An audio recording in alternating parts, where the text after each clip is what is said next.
You can start. Good afternoon, everybody. I'm Asaya Cobbs. I'm joined by my colleague. I'm Cory, Bobo. And here are two special guests. Crystal Abram Garcia, LPC. Michael James, LPC. And this is our Mental Health Truths and Questions Live. Thank everybody who's joining. How was everybody? Good? We're good. We're good. So, first question I want to ask is, like, what is, like, your story? Like, what made y'all think that? Or what was, like, your story that made y'all want to be therapists? For me, Mm-hmm. I have literally been the go-to person for everybody from the time I was in elementary school. So this time I'm getting paid for it. Mm-hmm. And it's just a passion of mine. So it has literally been a part of me since elementary school.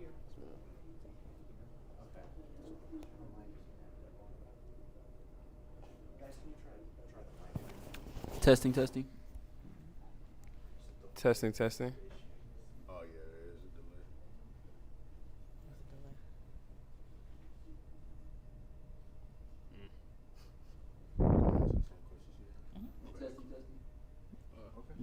they know.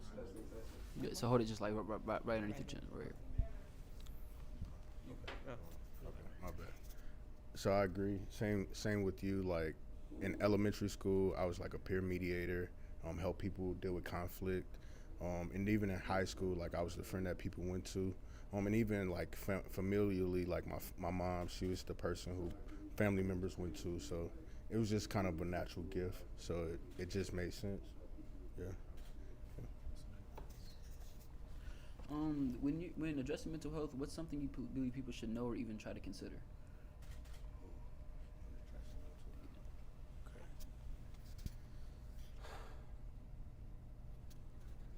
When addressing mental health, what people should consider, just how personal it is, and that you do have a level of control. And a lot of the barriers that we think about are lower than we think. Like I know for a lot of times people think that therapy is really expensive, but they have different free options. And also I appreciate now that we have virtual options as well, to, take away transportation being a barrier, those different things. There's just so many different options. And also I would say just making it personal and taking ownership of it. Like it's something that you should take ownership of and be able to just try to control the best the way that you can. And when I say control, like navigating the system, reaching out to therapists, different things like that. My bad. For that question is knowing that you're not crazy. Like don't listen to the stigma of, oh, you got to be crazy to go to therapy, or it's a negative thing. It's not a negative thing. We all could benefit from therapy. Like this is when you come into a therapy space, know that that's your space. That's your safe space to get your emotions out, to vent, to do whatever you need to do, with your therapist. Learning coping skills, because we might not all of us know the coping skills. We don't have the solutions for whatever we're going through. So being with a professional who's there to help you is what you need to know about therapy, and not looking at the negative of it. Because a lot of people will come in, they're like, I've never done this before. Like, yeah, a lot of us haven't done this before, but this is your time. This is your space to do what you need to do and learn. Like, use it. And just like Mr. James was saying, like knowing that there's free options. Don't worry about the financial part to it. Like, we will help you. Like, also the virtual part, and then there's also a texting part. If you're not comfortable with that, you can get on and start texting. Like, there's texting apps for you to talk to therapists. So Great answers by both of y'all. I want to ask, what do you guys think is a common misconception about mental health?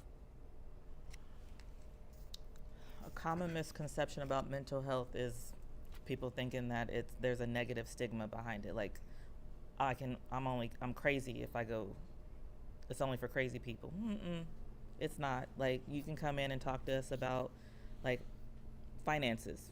You can say, I'm just like, I don't understand why I can't make these bills, or like why I can't make my paycheck last this month. We'll go over solutions. We'll help you find a plan. It's a lot more than just about anxiety and depression. Like, therapy is for all different areas of your life. So I can't. I mean, what else? You know, exactly what she said. Like, you don't have to be in crisis to seek therapy. Therapy is for everybody if you're willing to learn. And for me personally, I'm not trying to fix you, and I'm a human being.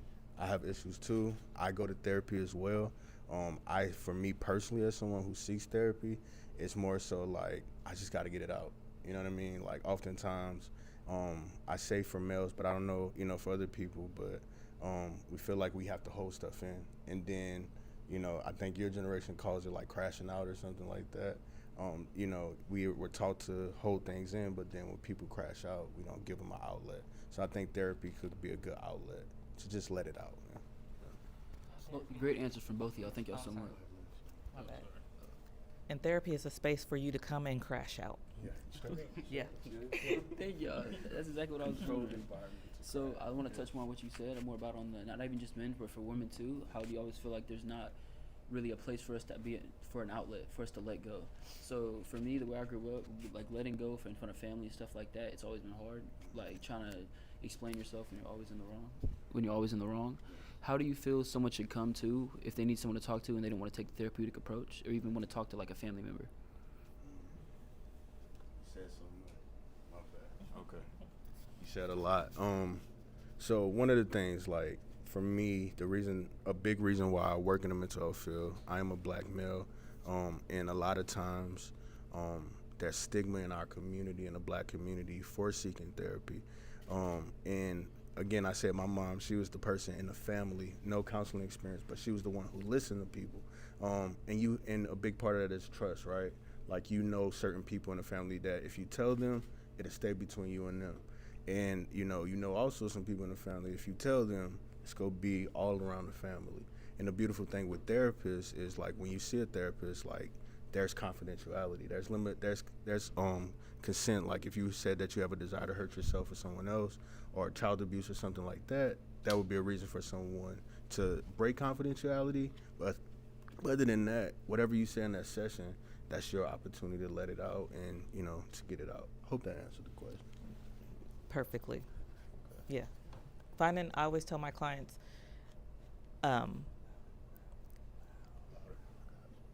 if they come to me, I'm there to help them in that space, but I'm not there 24/7. So you do need to find you a support person that you can trust, that won't go off and tell the friends, the family, all your stuff, like that will keep, what you say between each other, between you and them. So, yeah.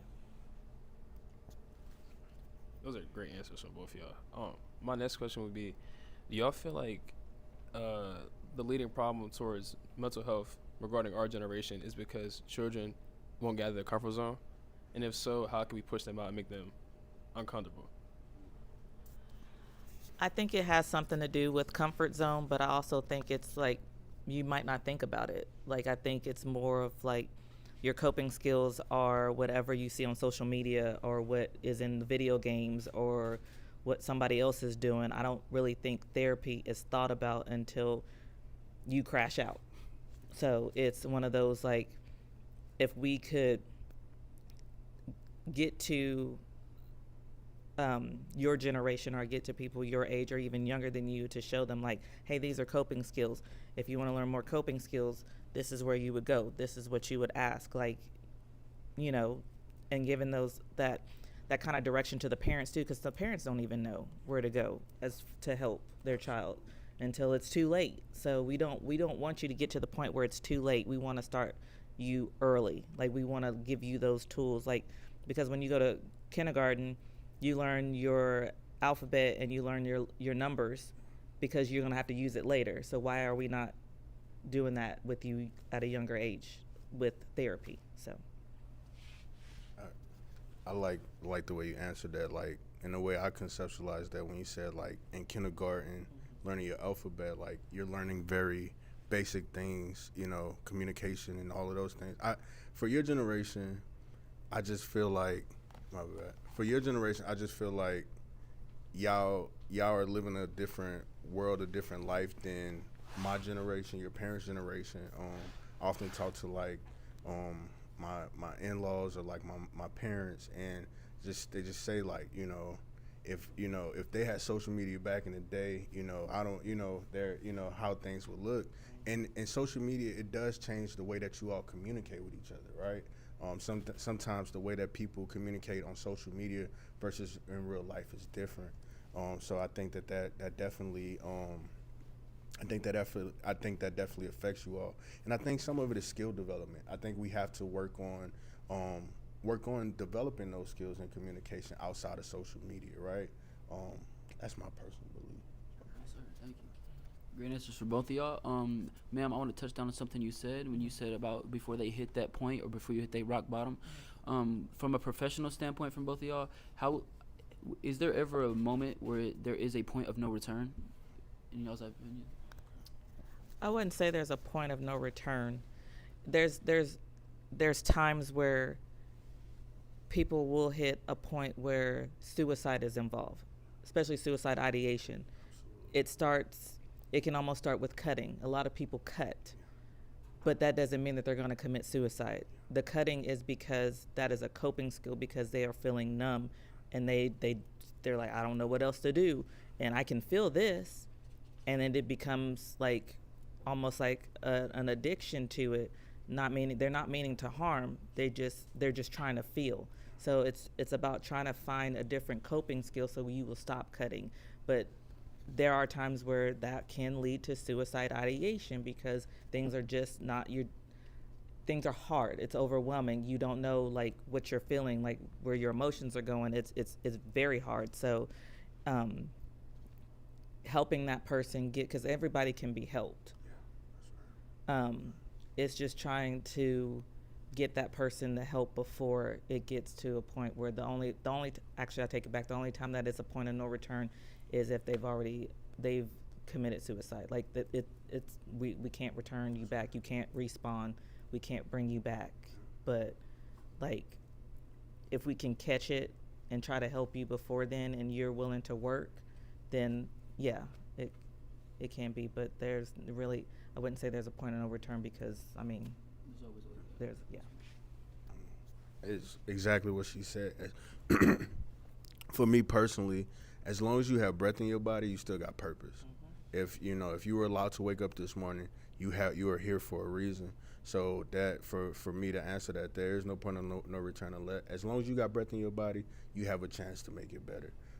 There's a lot of different things that can happen in life that make it seem overwhelming. There may be times where life can take different twists and turns where you look in the mirror and don't even know who you are anymore, right? And that and that can mean emotionally or like truly like you're not in a mental capacity to understand that. But there's still opportunity. We were talking earlier about some different diagnoses like schizophrenia and different things like that. That's if you take medication and you find the right amount of medication, because I know a lot of people are afraid of schizophrenia, but if you find the right cocktail of medication, it's very treatable. And then also we were talking earlier as well is like getting people connected with mental health therapists or just different resources as early as possible. I wish that we could be teaching students, as early as kindergarten about emotional, social emotional learning, just to be able to put words to how they're feeling. So the earlier the better. So the great answer to both of y'all, sorry, but I wanted to touch on something that you said earlier because you said something about how like being like a young black man and how like it's like systematic racism in a sense, like everywhere you go. With me also being like a young colored man, I feel like we can relate in that sense.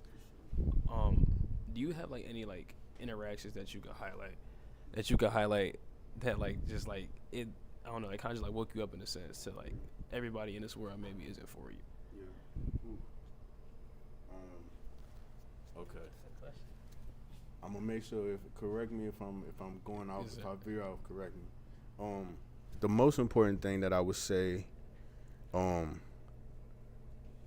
is to know. So before I worked at Metro Tech, I was an LPC, worked at a couple community mental health centers, and then I worked as a school counselor at FD Moon Middle School, on the northeast side, not far from here. And the biggest thing that I can say for anybody is you got to learn how to get out of your own way. My bad. I think that there's multiple opportunities out here, plenty of opportunities for us. We truly are at a place where there's many opportunities, but sometimes we don't put ourselves in position in order to take advantage of those opportunities. And I know back in the day when I was growing up, it would be like everybody can't go.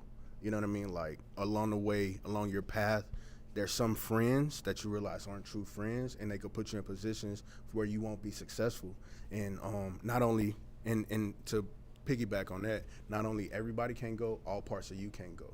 As you're evolving and you're becoming better, there's some parts of you that you have to let go in order for you to get to the place where you want to be, and that's a process.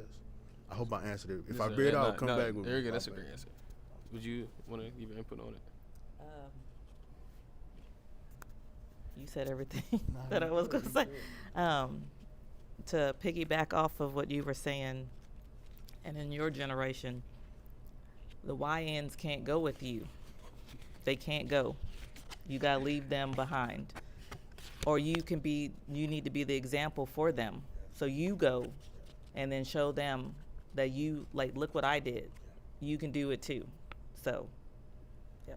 Send the YNs. Yes. Send the YNs. Those are great answers from both of you. I know that there's a lot of seasonal things going around right now. Like, how do you guys feel about that? In terms of sun rays, like the coldness, the cold air, there's a lot of different things that can mess with someone's mental health. I just wanted to see if you guys wanted to touch down on that.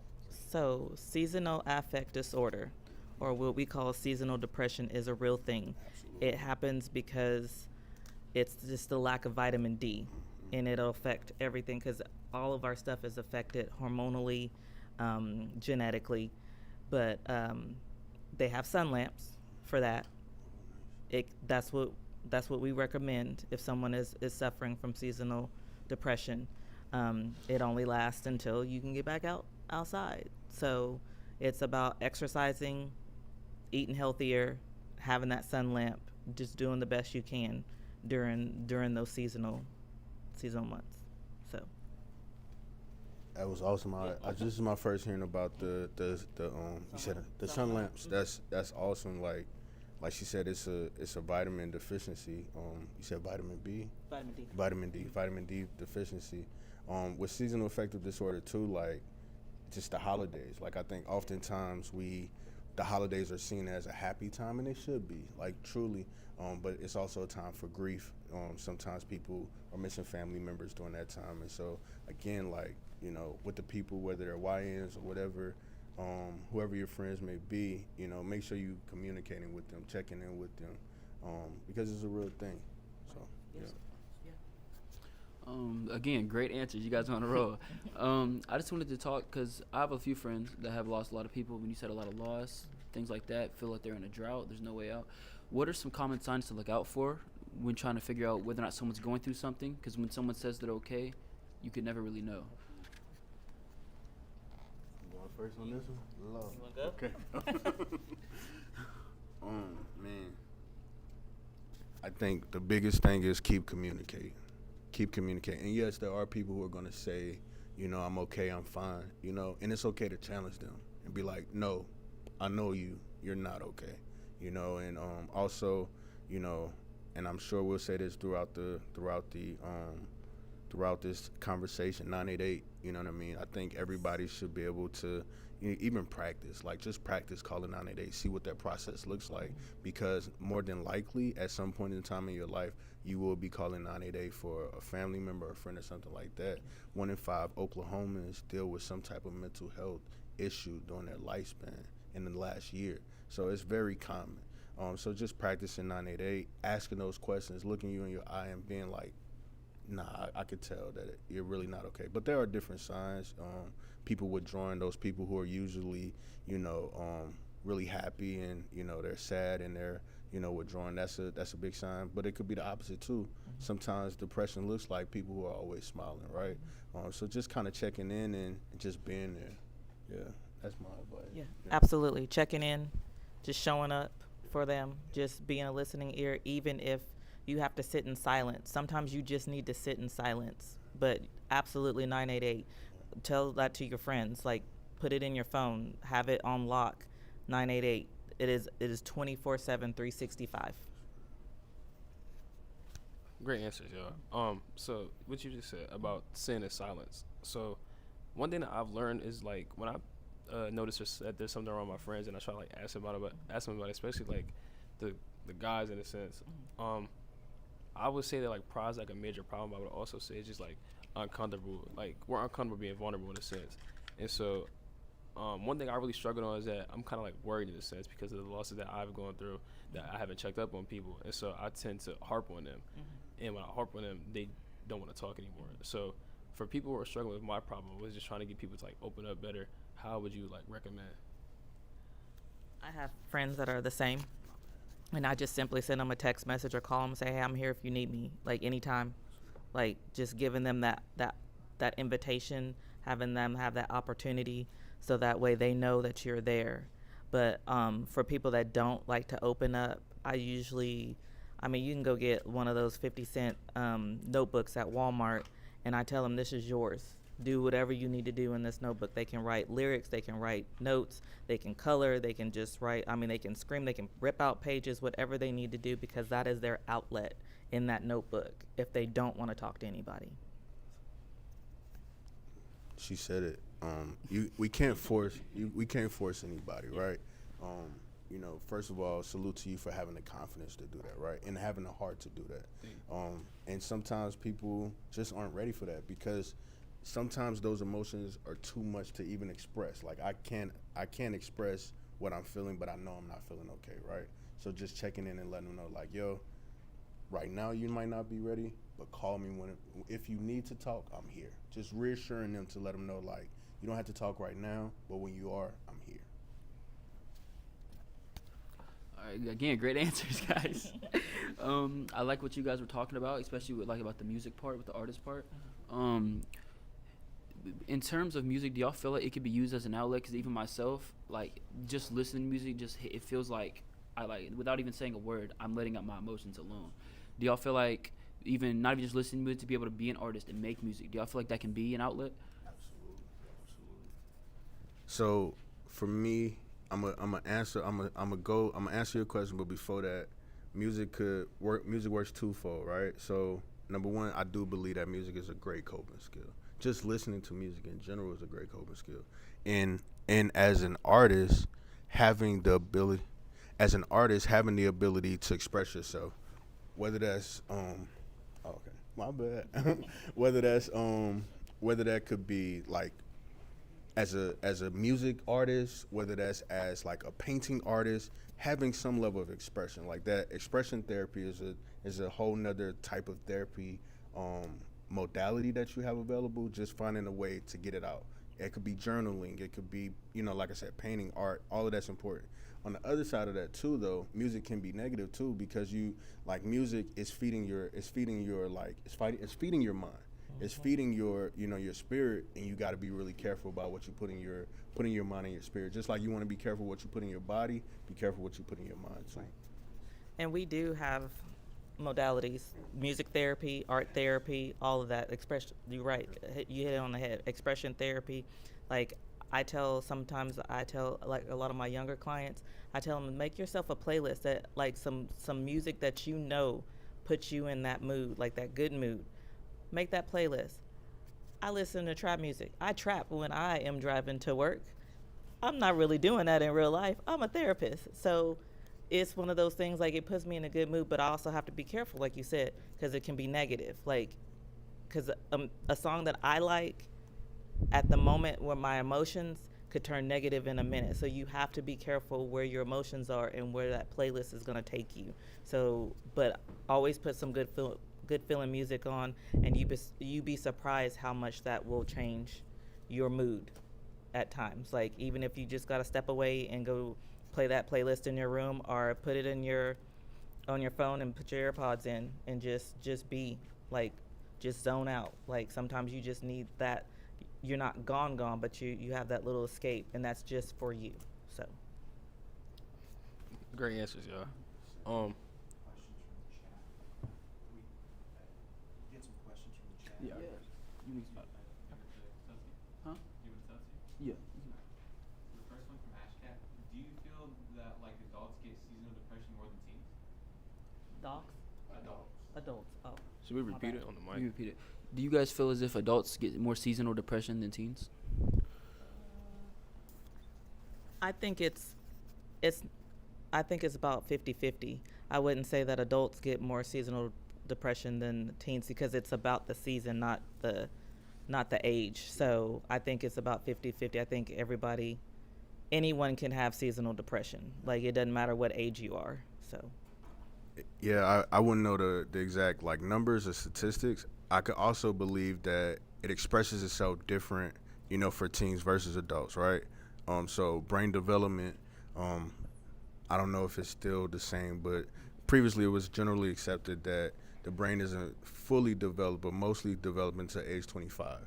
So the way that you, like we talked about grief, dealing with grief during the holidays for a teen will look way different than grief for an adult dealing, during the holidays. So I don't know which is, more, but I think it could definitely be expressed differently, if that makes. We have another one. Another one from Taylor Ward. What are small daily habits teens can start that make a big difference in their mental well-being? What are small daily habits that teens can start to improve their mental well-being? having a quiet time in the mornings, if you can, or at any time in your day, having a mental break in your day will help you tremendously. Like just taking a break and breathing, maybe counting to 10 and breathing, or counting backwards from 10 and breathing, just having that break. Whatever you can do in your break, that is your break. Always exercising, keep yourself healthy, and eat well. You guys are teens, y'all are not gonna eat well. Y'all can still eat McDonald's and Taco Bell.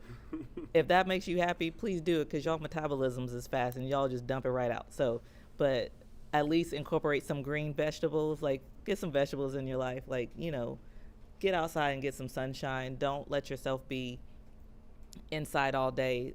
Playing video games is fine.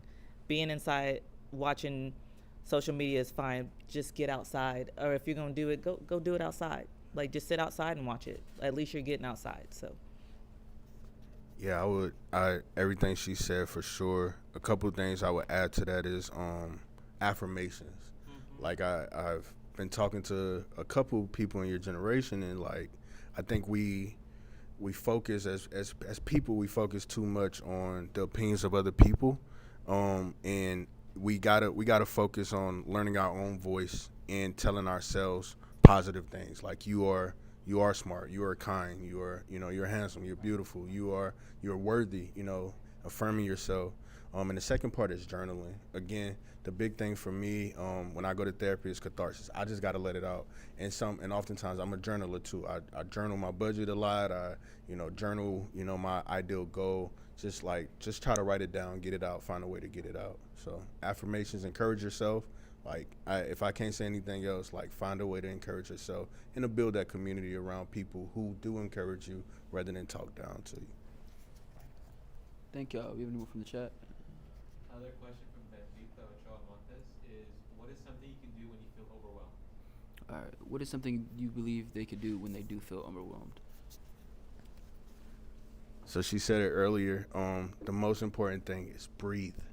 So oftentimes, and we do mental health first aid here at Metro Tech, and one of the things you see a person who's experiencing a panic attack, like literally like overwhelmed, like unable to control their body senses. Breathing oftentimes is something that we don't think about. We breathe unconsciously, but when you consciously slow down, do belly breath, or consciously, like she said earlier, count to 10, count to 5 or something like that, then you slow down and you control your body, and you'll be surprised how that flow of oxygen and the exhale, how it helps your body to relax. So I would definitely say start with breathing, and if you know that you get overwhelmed a lot, building community of people who you can call and talk to.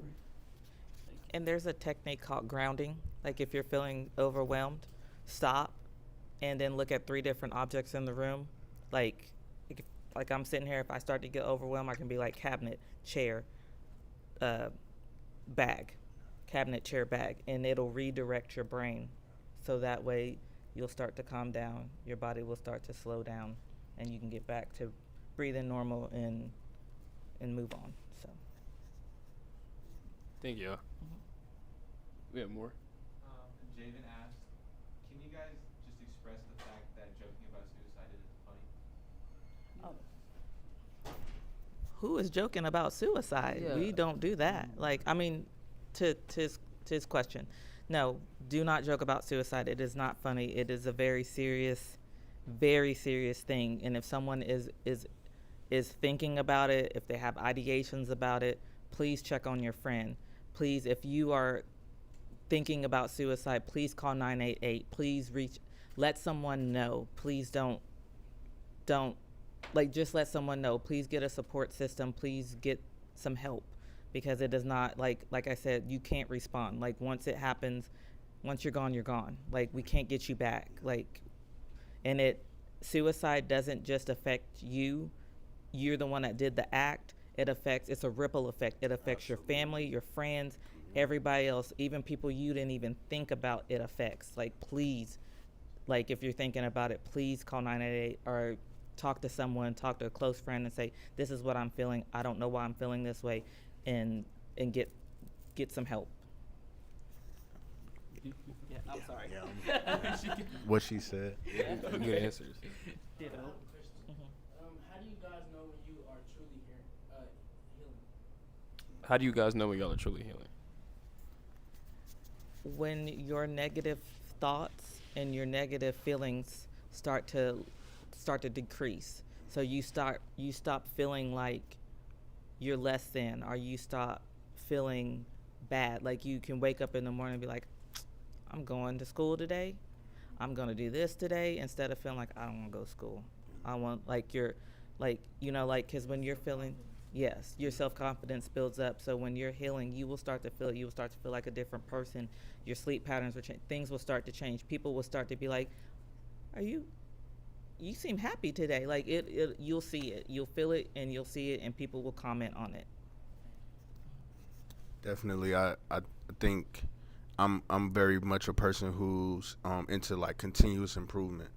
So I see therapy as skill development. So like she said, your self-confidence is increasing, your perspective is changing, right? I think we're a lot of us, we have a lot of privilege and a lot of things to be grateful for. But at the same time, when we're striving towards goals, or when we fail at the things that we feel like we should have, been successful at, sometimes we're hard on ourselves. But like she said earlier too, like, as long as you're alive, as long as you have breath, you have the opportunity to make it better. So, yeah. Do we have more? If schools could change one thing to better support students' mental health, what would you recommend? All right. If schools could change one thing to better support mental health, what would be that thing you feel would be?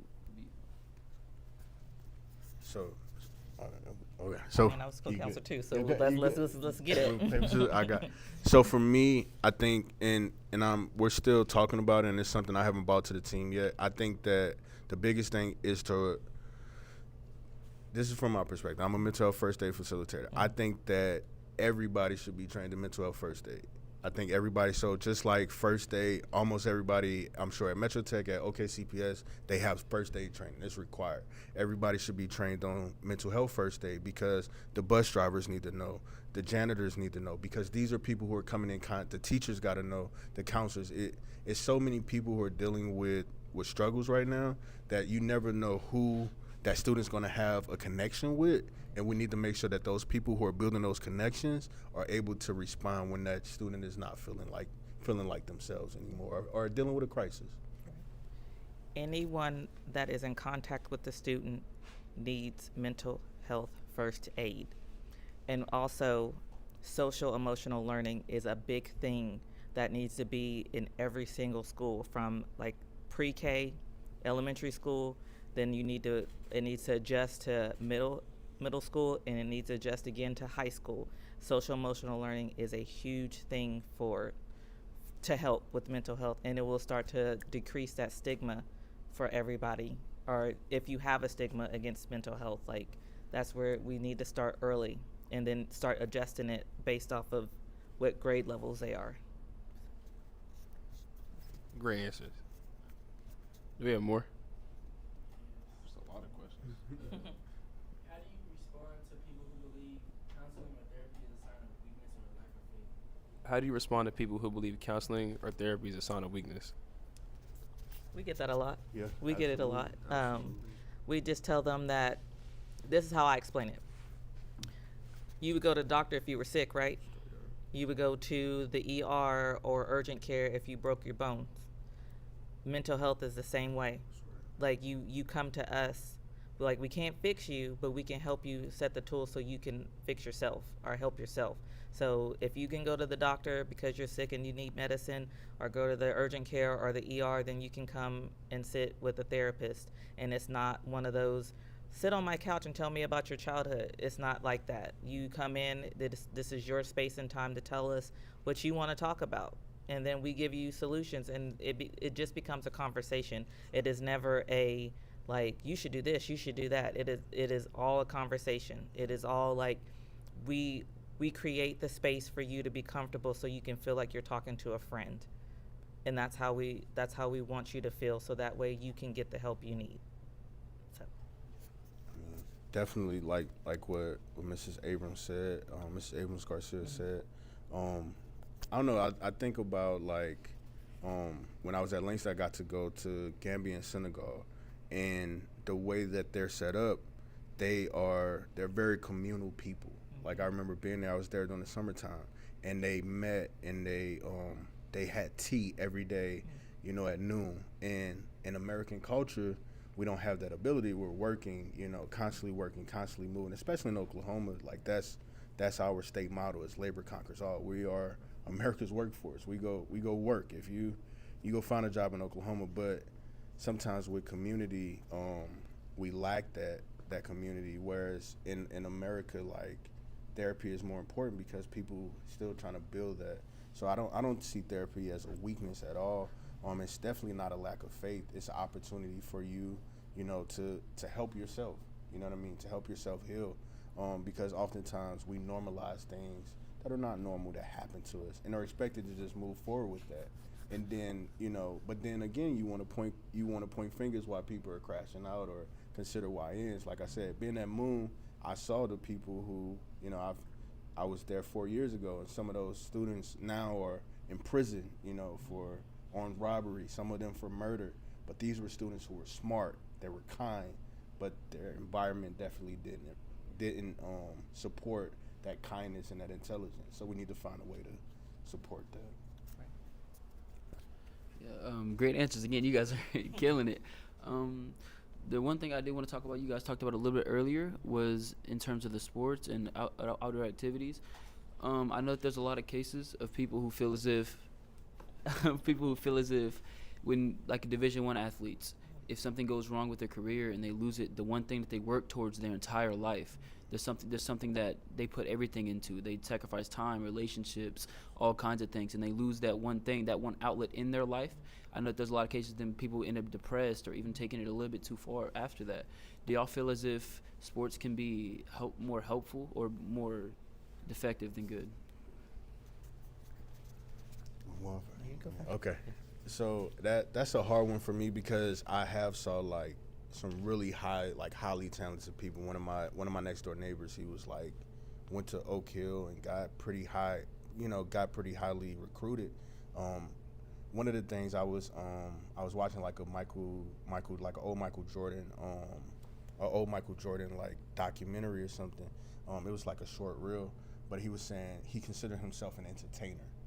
Like there's a difference when we're talking about sports entertainment. So you're an athlete, yes. The athleticism is, you got to lift weights, you got to run, you got to, be able to catch the ball or shoot and all that. That's athleticism. But there's also the entertainment piece where you got to show up all the time. You know what I mean? And sometimes that is detrimental, right? I know the Dallas Cowboys just had a player who committed suicide, right? The expectations at that level are sometimes too much. And to be a high caliber athlete, you do have to hyper focus. You do sacrifice relationships sometimes, and sometimes there's a lack of social skill development. And also, like I was watching again somebody on social media, like he was a high caliber athlete. He said that on Friday nights his name was being yelled at, in his stadium, and it made him feel good. And then all of a sudden that was gone, and there was no type of outlet that matched that same energy. You know what I mean? So it can be detrimental. It's just about putting it in the right place. And I think we definitely need to offer our athletes an outlet for therapy as well. Sports therapy is big as well. I completely agree. Because it's like when you work so hard for that, and that's what you were banking on for your future, when you lose it, it absolutely that's depression. You're gonna feel depressed. I knew an athlete, I'm not gonna name drop. He went to OU. He became a professional football player, and he came into one of my working locations one night, and he was talking, and I asked him, "What classes are you taking in school?" And he couldn't answer. But when I asked him about football, he had all the answers. He got hurt the next game. Almost took his career before he even made it into the NFL. So it's one of those things, like if you are a school athlete, what am I trying to say? An academic athlete. Academics, stay on your academics. Athleticism, you're talented. You're going to get it. Like you'll put as much time and energy into your academics as you do your athleticism. So in case something happens, which I'm not going to put that energy out there, you can fall back on your academics. Always have a backup plan when you are in that space, and then always find a support system, not a yes man, a support system to help you if you're in that situation. Say something does happen and you lose your career, you have a support system that's going to back you so you can get back on your feet, plus your backup plan. So Great answers. I have a question actually. So about what you said earlier with kind of like dynamic between being in a stadium and like a bunch of people screaming and just like the glory of the sense. Like I had like a feeling of that because I play sports too. Like I know this I know like the glory, like the shouts, like the cheers, or like when I force a fumble. Like I also know like the screams, like what are you doing? Like when I drop a pick, So I feel like in the sense like me chasing that said glory after. Or when I didn't like get that dopamine in a while, it started to feel like empty, like real quiet. Like I didn't know like if I really liked the football anymore. For kids who are like going through that, specifically athletes, how can we like reveal to them like this sport isn't everything? There's much more life to live. by doing what you just said, like telling them like, what are your other hobbies? Like, I'm not hobbies because football, it's fun. It's absolutely fun, but it's getting connected with that student and saying, hey, what are your other interests? Like, what else do you like to do? Start pulling that into your life as well, because like dopamine is only temporary. Like, we can get dopamine hits all day long. This is why a lot of people struggle with addiction, because it's a dopamine hit. But I don't want you to go that route. Don't go that route. I want you to do something that interests you. Like, say if you like to do like put together like projects, like you like to work with your hands. Like if you like to work, like, do y'all have wood shop here? Do y'all still do carpentry? Like if you like that, get into that, because it's a nice calming activity, but it's also a dopamine hit, because when you look at what you created, you're like, I did that. So like it's finding your other interests and incorporating that into your life and letting that be some of your dopamine hits as well. 100%. For me, again, working in a middle school, every middle school, it seemed like a lot of the middle school boys wanted to go NBA or NFL. Mm-hmm. And I was never like, you're not going to go to NFL, what's your backup plan? More than anything, I would say, okay, what the average career span for someone in NFL or NBA is, 3 to 4 years? That's a very small period of time. Everybody's not LeBron James, right? 20, I think he's year 23 or something like that. For a lot of people, 3 to 4 years would be the maximum amount of time you'll get as a professional athlete, right? So what are you going to do after that? I think about Dr. Myron Rowe. Myron Rowe was a cornerback in the NFL, but now he's a neurosurgeon, right? And then there's another guy, he was an offensive lineman in the NFL, and now he's like a farmer, and he gives back, you know, and I think that, you know, I really love to see as many athletes as possible come into the career tech system. I know we have some Millwood football players, and we got some football players from Douglas and other schools like that who are coming here just to say, like, and they could be in a carpentering program, they could be in an entrepreneurship program to learn that, hey, there's a bigger world out there, you know, and I have skills in other things. And the things that I learned in football and basketball, they do apply to this. You know, y'all learn punctuality, y'all learn teamwork, which are really important. Great answers. No, you good.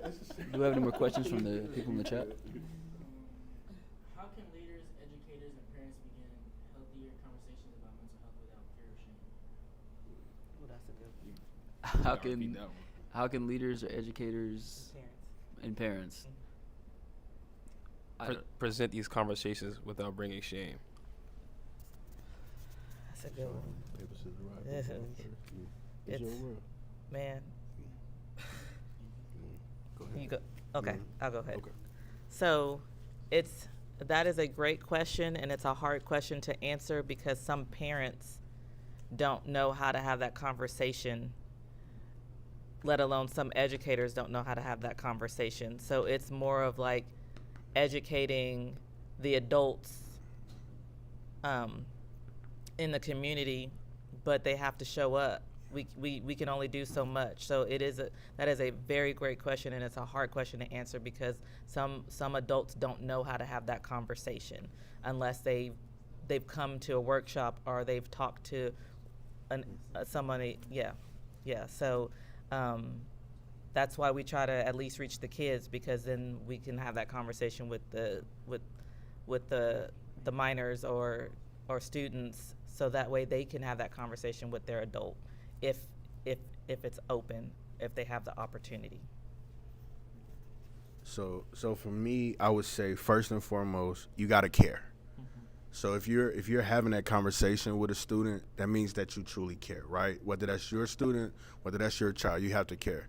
Number two, you have to be honest. Like, I think so often people try to put up a mask and make it seem like we have it all figured out and that we're always strong. But oftentimes, if you show some level of vulnerability, especially in the education field, you have to be strategic about that, because sometimes students will, use that against you. But if you feel comfortable using some level of vulnerability and making a connection, I think that's a big part of it, just being honest. And also with just being an adult, my personal belief is, like, you're unlearning and relearning some things, right? You're unlearning some of the things that may not have been the most productive for you, and you're relearning how to do those things properly, right? So understand, like she was saying earlier, like, go to therapy, get that skill development so you can build those relationships. I know a big part of the reason why why I became a therapist, because of my family relationship, and they were saying, like, children are to be seen and not heard. It's not true.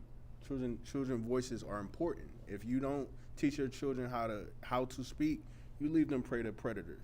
Please, children are to be seen and heard, please. And another part too is, like, that I heard as a child was, do as I say, not as I do. But the truth of the matter is, you're modeling behavior at all times.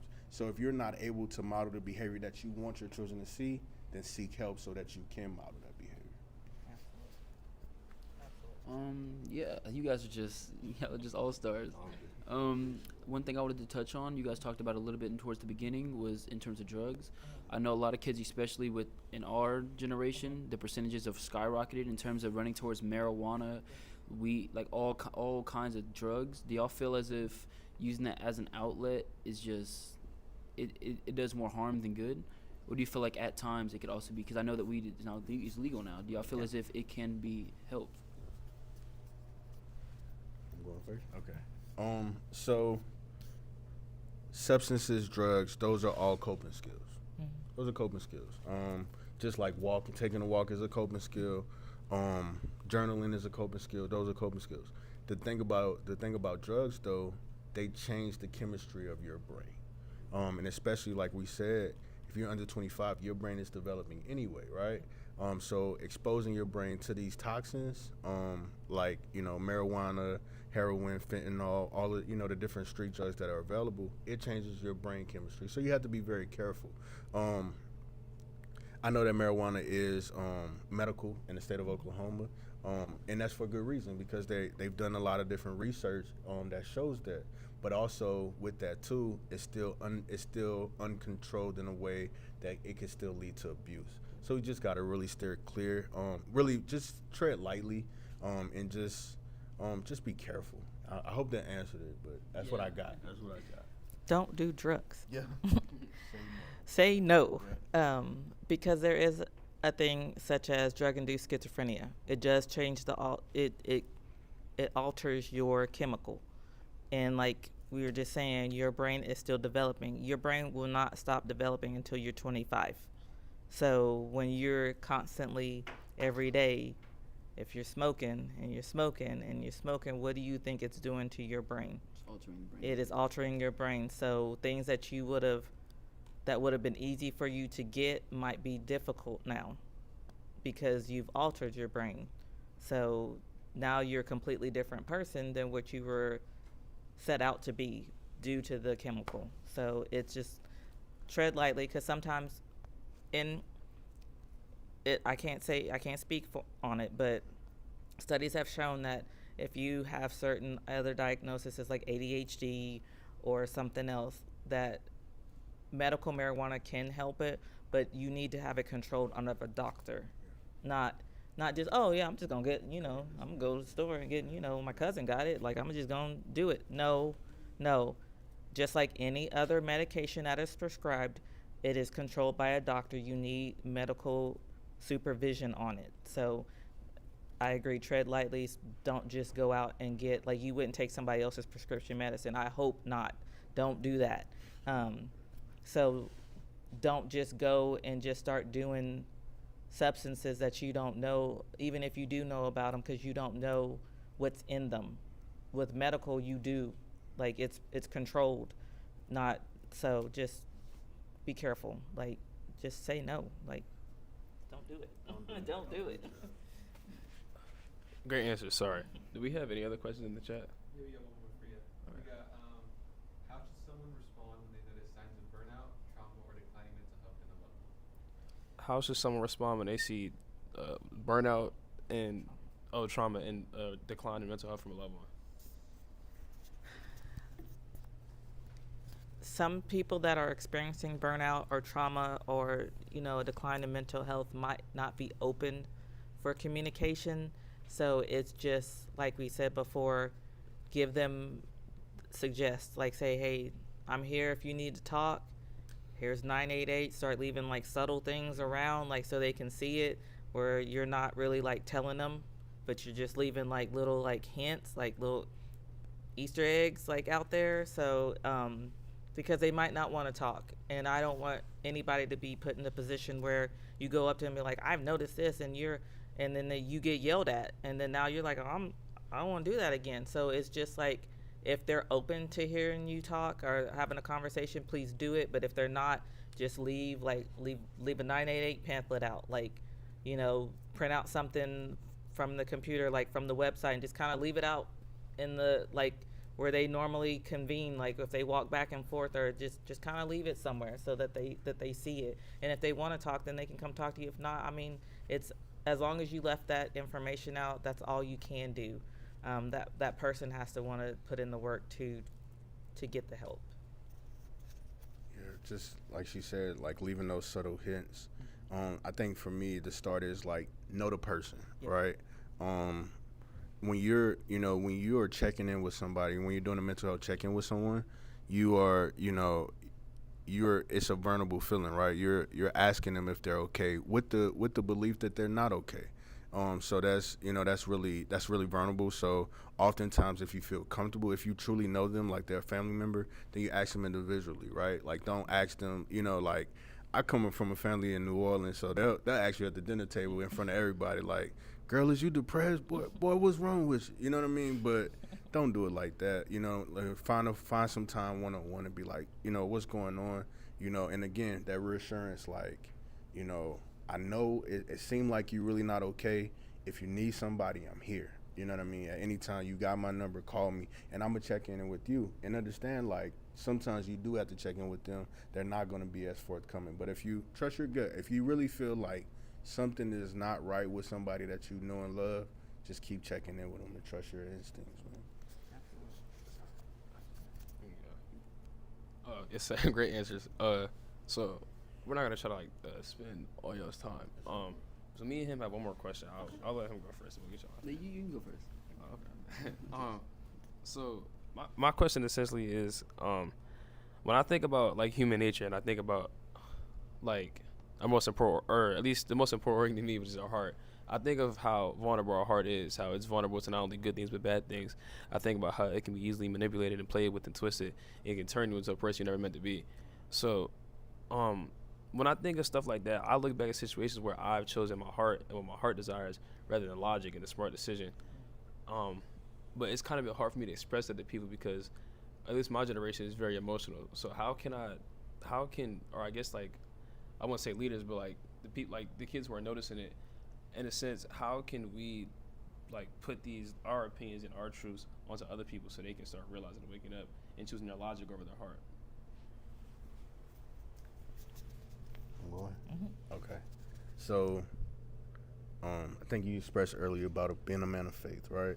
A young man of faith. So, for me personally, I remember one of my pastors said, "Preach the gospel, speak if you must." So again, that modeling that behavior, right? Oftentimes people, I think it's a Maya Angelou quote. She said that people forget what you said, or even the way you said it, but they'll never forget how you made them feel. So when you're interacting with people, make sure that you're emitting that light, right? So that, you know, sometimes there are people who are suffering in silence, but then just that kindness, that smile, you know what I mean? Like I tell people when I know which day it is, you know, happy Monday, happy Tuesday, happy Wednesday. Everybody be like, happy Monday. Nah, it ain't no happy Monday, but it is a happy Monday. You know, it's the day that you make it. Everybody be happy on Friday, though. Friday comes for sure. But it's just really being leading by example. You know what I mean? Trusting, you know, having that foundation of faith, and trusting and having confidence in yourself, and being confident enough to be kind to people. And I think that's a big part of it. Just treating people well, and they'll see something different about you, and that may make them gravitate towards you and bring them to your side. So before you speak, make sure the way that you're acting. Yeah. Absolutely agree. And I'm kicking myself because I can't remember the scripture, but it's guard your heart. But absolutely being kind. So whenever you are kind, people are more likely to hear you, and you can be like, oh no, I thought about this, and this is what I did, but I could have done this because I felt this way. And when you give those examples, then they will notice. They will be like, oh, well, yeah, he's right, because I could have done this because I felt this way, but I had to stop and think, and that's why I did this. Because when you are emotional, you're going to give an emotional response. And sometimes our emotional responses aren't the best responses, but if we stop and think, then we will give the better response because we stopped and we thought about it. So, great answers. Yeah, great answers, guys. This is our last question. Okay. This kind of paying more towards you guys. I've always been the oldest child. I've always been the one that people, just like you guys said back then, I've always been the one people leaned on. They came to with their problems. I've always tried to be an open ear to people. As a therapist and as someone that people have to lean on, do you ever feel like you don't have someone to lean on, or you feel like, because me being the oldest sibling, I've always been able to give someone advice, but being able to take my own advice, I've just never been able to. Do you ever feel like that's ever happened to you guys? That is absolutely true, because I'm the oldest. Same. And I will tell you in a heartbeat, I'm a therapist, yes. I do not take my own advice. Like, I will give advice all day long, but I don't take it. I have a therapist, so that is my outlet. And it has shown me that I need to start changing how I take care of myself, because I am the person that I handle the schedules, I do the things, I grab the kids, I do this, I'm running here, I'm running there, I'm at work, I'm doing this, and I have to learn how to take time for myself. So you cannot pour into somebody if you're tapped out. So you have to learn how to fill your cup, which means you have to learn your own self-care to fill your cup. So I totally get it, because I'm the oldest too. I'm the person that people come to for things. I am it is like I got 2 phones. I got 2 phones for a reason, because I have people calling me all day because they are in need, and that is fine. But there's times where I'm like, nope. I literally turn my phones off, and I don't touch my phones, because that's my time. I'm recharging my battery. So Yeah, I'm also the oldest as well. And oftentimes for helpers, it's hard to ask for help. People who, who pastors the pastor, right? Who counsels the counselor. So like, both of us have been open and honest about seeking therapy for ourselves. And for me, it is hard asking for help. It is hard to feel vulnerable enough to relinquish that power, right? To allow, and even in marriage, like allowing my wife to help me, right? I'm very much a get it done myself, because I know I need to get it done right. But that's a process, you know what I mean, to be able to learn, like, community is important. Hope I answered that. So you have any more questions, Mr. Cobbs? No, I'm good. No? I want to say thank you to Ms. Abraham Garcia and Mr. James for joining us. Also the production team. I know y'all can't see them, but yeah, thank y'all. Are there any further questions you guys have for us? Or? no, we hope to see y'all in much success. Yeah. Thank you guys. Over everybody. So. With that being said, my name is Messiah Cobbs. I'm joined by my colleague. I'm Cory Bobo. And these are our 2 special guests. Thank you everybody for tuning in. Goodbye. Hey,